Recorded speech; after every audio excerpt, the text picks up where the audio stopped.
Hello students, good morning to all. In this video, we start from page number 10. Topic is non-farm activities in पलमपुर. Students, मैंने इसके previous video में आपको बताया कि पलमपुर में 70% population जो है वो डिपेंडेंट थी फार्मिंग के ऊपर, ठीक है, अपने लाइवलीहुड के लिए, और सबसे ज़्यादा फार्मिंग ही करती थी, ठीक है. बट मैंने आप लोगों को बताया कि वहाँ पे और भी इकोनॉमिक एक्टिविटीज़ होती थी. तो नेक्स्ट है हमारी non farm activities. Non farm यानी जो हमारी 25% पॉपुलेशन थी वो पलमपुर में वो बाग एग्रीकल्चर के अलावा और भी एक्टिविटीज़ करती थी. जैसे फर्स्ट है डेयरी, ठीक है. डेयरी आप जानते हो, मिल्क की डेयरीज़ वगैरह. तो फार्मिंग के अलावा वहाँ पे डेयरी प्रोडक्शन भी होता था, ठीक है. वहाँ पे बहुत सारे पीपल्स के पास अपनी बफेलोज थी और अलग अलग काइंड की ग्रास और ज्वार बाजरा खिला करके रेनी सीजन में वो लोग ज्वार घास बाजरा का प्रोडक्शन करते थे और उन्हें वो खिलाते थे अपनी बफेलोज को. और जो भी मिल्क वो लोग वहाँ से प्रोड्यूस करते थे वो मिल्क वो लोग बेचते थे कहाँ पे, रायगंज और शाहपुर में बेचते थे. Two traders from Shahpur towards have set off collection cum chilling centres at Raigarh from where the milk is transported to far away towns and cities, ठीक है. और जो ये यहाँ पे दो ट्रेडर्स थे शाहपुर में, वो लोग क्या करते थे, वो लोग गाँव से पलमपुर विलेज से दूध ले करके और उसको ट्रांसपोर्ट किया करते थे और बड़े बड़े बिग टाउन्स और बिग सिटीज़ में, ठीक है. तो यहाँ पे फार्मिंग के अलावा एक और कौन सी एक्टिविटी होती थी स्टूडेंट्स, डेयरी की, ठीक है. क्योंकि वहाँ पे पीपल्स के पास अपनी बफेलो थी जिससे वो ग्रास वगैरह खिला के मिल्क का प्रोडक्शन करते थे और फिर वो मिल्क को रायगंज और शाहपुर में बेचते थे, ठीक है. After that second one is an example of small scale manufacturing in Palampur, ठीक है. अब इंडस्ट्रीज़ तो नहीं थी बड़ी बड़ी, बट छोटे मोटे मैन्युफैक्चरर्स थे, है ना, जो लेस देन 50 पीपल, मतलब 50 पीपल भी टोटल नहीं थे जो पलमपुर में इंगेज थे किस पर, कौन से नॉन फार्म एक्टिविटी में, दैट इज़ मैन्युफैक्चरिंग में. वो लोग क्या करते थे, वो लोग ज़्यादा बड़ी बड़ी फैक्ट्रीज नहीं थी just like towns and cities, but उन लोग क्या करते थे, बहुत सिंपल प्रोडक्शन के मेथड्स को करते थे. जैसे they carried out mostly at home and in the field with the help of family labor rearing and laborers hired. That means वो लोग जो कॉटन वगैरह को हार्वेस्ट करते थे, प्लक करते थे गांव में कॉटन वगैरह को, उसके छोटे छोटे टॉयज़ वगैरह बना के उनका मैन्युफैक्चरिंग करके उसे गांव में और टाउन्स में बेचा करते थे. डैट मीन्स उनके बड़े बड़े वो नहीं थे, मैन्युफैक्चरिंग और इंडस्ट्रीज़ नहीं थी, फैक्ट्रीज़ नहीं थी, बट वो छोटी छोटी चीज़ों से जिनको वो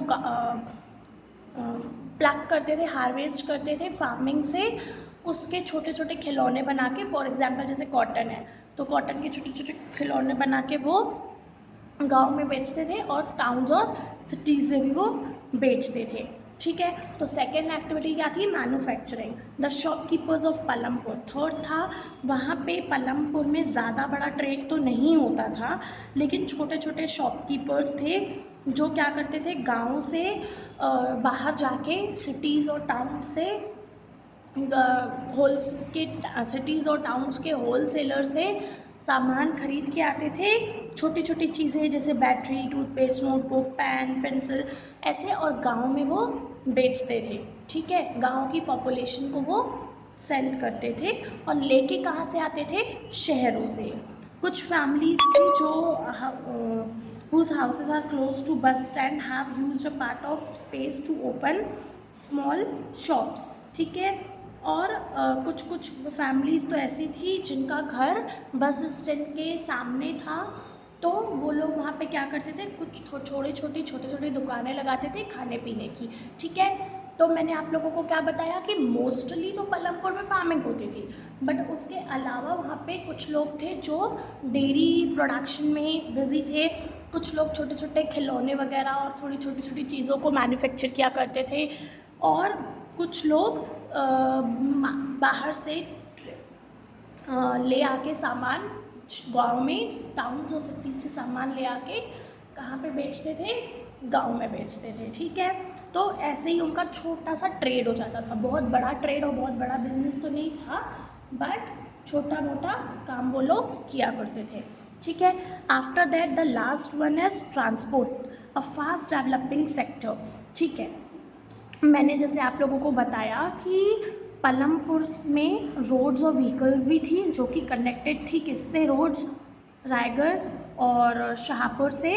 तो वहाँ पे कैसे व्हीकल्स चाहिए रहते थे, रिक्शा वाला, टांगे वाला, jeep, tractor, truck driver and people driving the traditional bullock cart and bogie are people interest transport services, ठीक है। तो कुछ लोग ट्रांसपोर्ट की सर्विसेज भी प्रोवाइड करते थे।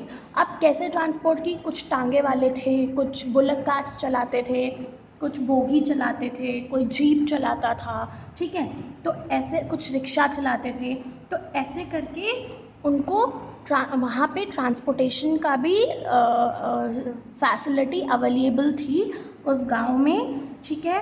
जहाँ पे वो लोग किस यूज़ करते थे, गुड्स या फिर लोगों को एक जगह से दूसरे जगह तक पहुंचाने के लिए, या फिर सामान को एक जगह से दूसरी जगह तक पहुंचाने के लिए उसके लिए काफ़ी सारे ट्रांसपोर्टेशन की ज़रूरत होती है ना। तो वो लोग उनके बदले उन्हें पैसे पे कर दिया करते थे, ठीक है। तो यहाँ पे आप लोगों को ब्लू बॉक्स में कुछ स्टोरीज एग्जाम्पल टाइप के लिखे हुए हैं, आप लोग रीड कर सकते हो। आफ्टर दैट यहाँ पे अब पूरे चैप्टर की एक समरी दी हुई है, और पूरे चैप्टर की समरी में आपको सिर्फ रीड करना है, बाकी मैंने आपको एक्सप्लेन कर दिया। फिर भी अगर मैं आपको शॉर्ट में बता दूँ तो स्टार्टिंग से क्या हुआ, स्टार्टिंग में एक पलमपुर नाम का एक गांव था, इमेजिनरी विलेज था, जहाँ पे 75% लोग अपने लाइवलीहुड के लिए फार्मिंग पे डिपेंडेंट थे। अब फार्मिंग के लिए क्या क्या ज़रूरी है, किसी भी चीज़ के प्रोडक्शन के लिए हमें लैंड, लेबर, कैपिटल, एंटरप्रेन्योर की काफ़ी ज़्यादा यूज़ है। तो मैंने आप लोगों को बताया कि किस तरह से लैंड वहाँ पे होती थी, फिक्स्ड होती थी, काफ़ी ज़्यादा फर्टाइल होती थी, लेकिन बाद में सस्टेन होने लगी because of chemical fertiliser and modern farming system के कारण। आफ्टर दैट वहाँ पे लेबर्स कैसे मिलते थे, लेबर जिनके पास लैंड है खुद की, वो खुद की लैंड में काम करते थे, और जिनके पास लैंड नहीं है वो महाजन्स के यहाँ पे जाके वर्क करते थे, और वहाँ उनके बदले उनको कुछ बहुत कम वेजेस मिलते थे। आफ्टर दैट कैपिटल कैसे इकट्ठा होती थी, तो भाई जिसके पास, जो स्मॉल फार्मर्स है जिनके पास खुद की लैंड ही नहीं है, तो उनको कैपिटल ही नहीं देने हैं। बट जो मीडियम वाले थे वो अपनी कैपिटल के लिए लोन लिया करते थे महाजन से, और महाजन अपनी कैपिटल को कैसे रेज किया करते थे, जो पैसे वो लोन में उनको प्रोवाइड किया करते थे उसके बदले जो उनका रेट ऑफ इंटरेस्ट मिलता था उससे उनकी कैपिटल प्लस होती जाती थी, ठीक है। ये आई हमारे कैपिटल की बात। फिर मैंने आपको बताया वर्किंग और फिक्स कैपिटल होती है और ह्यूमन कैपिटल होती है, ठीक है। फिक्स कैपिटल होती है जो हमने स्टार्टिंग में लगा दी होती है और हमारे लॉन्ग टर्म तक हमारे हेल्प करती है। उसके बाद ड्यूरिंग द बिजनेस जो छोटे मोटे हमारे खर्चे होते हैं और जो थोड़ा बहुत रॉ मटेरियल और पैसा लगाना पड़ता है प्रोडक्शन को कंटिन्यू रखने के लिए, दैट इज़ वर्किंग कैपिटल।